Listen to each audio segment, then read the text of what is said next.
Now students, come to the plant cell. Plant cell, the striking feature of the plant cell is the presence of the cell wall. ठीक है, अब इसमें कुछ चीज़ें और भी एडिशन करेंगे अभी हम. First, the outer protected layer.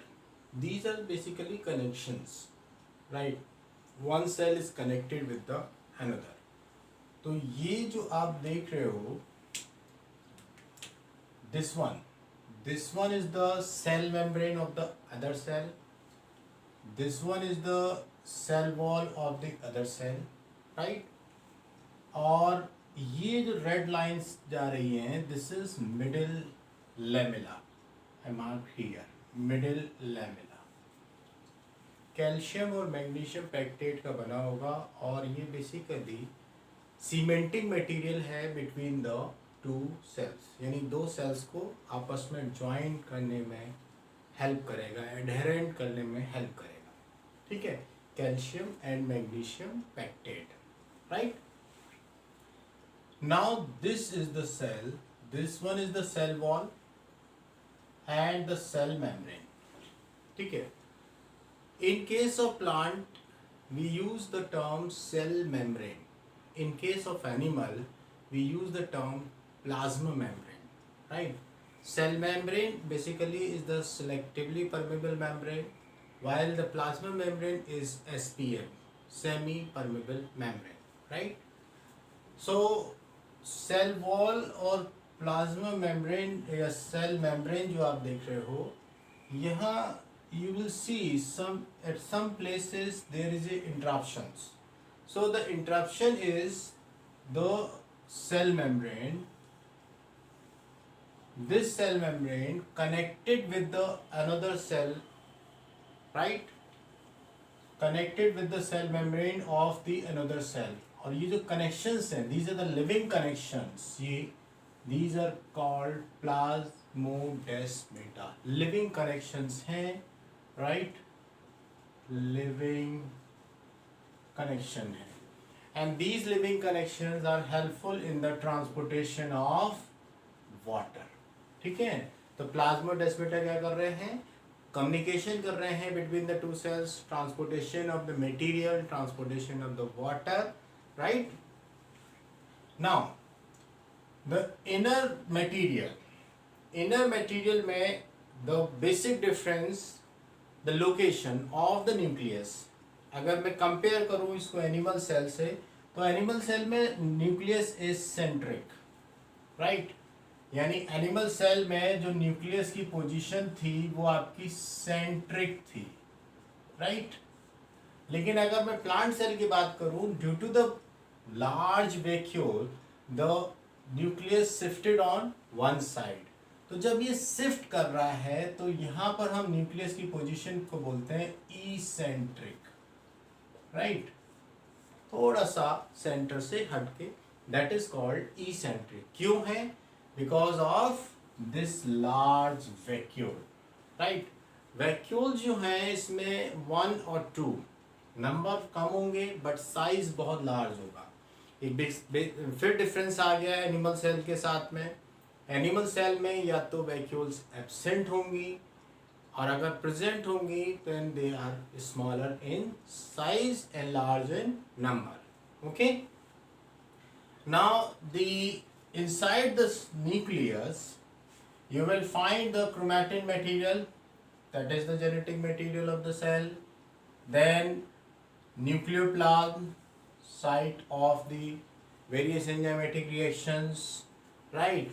Then nuclear membrane, the same function, कोई difference नहीं है यहाँ पर. Separation of the cytoplasm with the nucleoplasm, nucleopore, transportation of the rRNA and mRNA, rRNA plus mRNA, इन दोनों का ट्रांसपोर्टेशन करेगा क्योंकि ये सिंथेसाइज कहाँ हो रहे हैं, न्यूक्लियोलस में. They synthesize in nucleolus and transport to the cytoplasm where it bring about the protein synthesis, right. यहाँ एक नया टर्म आप देख रहे हो, दिस डिक्टियोसोम। लेकिन अगर शेप देखोगे तो आइडेंटिफाई कर लोगे, they are the Golgi body.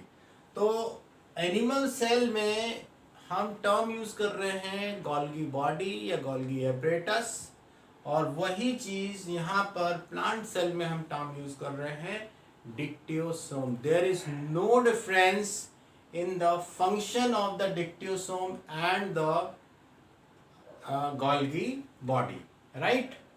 Some function differ करेंगे, वो थोड़ा सा high level का है, right? We will discuss later on.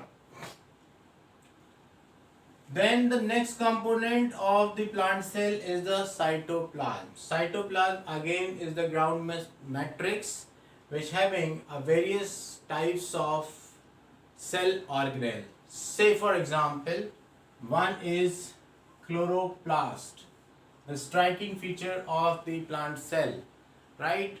All the plant cells having the chloroplast, and this chloroplast perform the photosynthetic activity, right? So this is a very important cell organelle in the plant cell, right? The reason is क्योंकि जब आप 10th में enter करोगे तो सबसे पहला chapter nutrition का है, लाइफ प्रोसेस का न्यूट्रिशन, उसमें फोटोसिंथेसिस पढ़ोगे तो you know the structure of the chloroplast, तब तो फोटोसिंथेसिस आपको बिल्कुल क्लियर हो जाएगा। अदरवाइज अगर स्ट्रक्चर क्लियर नहीं है तो फिर प्रॉब्लम आएगी आपको फोटोसिंथेटिक एक्टिविटी समझने में। Now the next one is mitochondria. Mitochondria again is the same function as in case of animal cell. It perform the energy currency, right?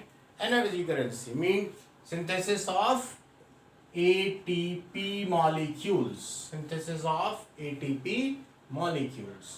Okay, so this is the basic structure of the plant cell. Here the ER is the same. Endoplasmic reticulum, SER and RER. So RER perform the RER perform the protein synthesis, right? Formation of the protein, while SER synthesize the lipids, right? RER हम इसलिए कह रहे हैं क्योंकि इसके ऊपर आपको ribosomes मिल रहे हैं, तो ये राइबोसोम्स बेसिकली रिस्पॉन्सिबल हैं प्रोटीन सिंथेसिस के लिए, ठीक है। तो ये कुछ सेल ऑर्गेनेल्स हैं जो कि थोड़ा सा डिफर करते हैं प्लांट सेल और एनिमल सेल में। जैसे क्लोरोप्लास्ट हुआ आपका, डिक्टियोसोम्स में नेमिंग आप चेंज कर रहे हो, right? Then lysosomes is absent here, plastids is there. Animal cell में प्लास्टिड्स आपको नहीं मिलते हैं। Cell wall is there, animal cell में सेल वॉल नहीं होगा, मिडिल लैमेला नहीं होगा, राइट? इस तरह से कुछ डिफरेंसेस हैं। आई होप कि ये आपको बिल्कुल क्लियर हो जाएगा, right? If still if you have any confusion in any topic, then you can mention in my comment box. Okay, thank you.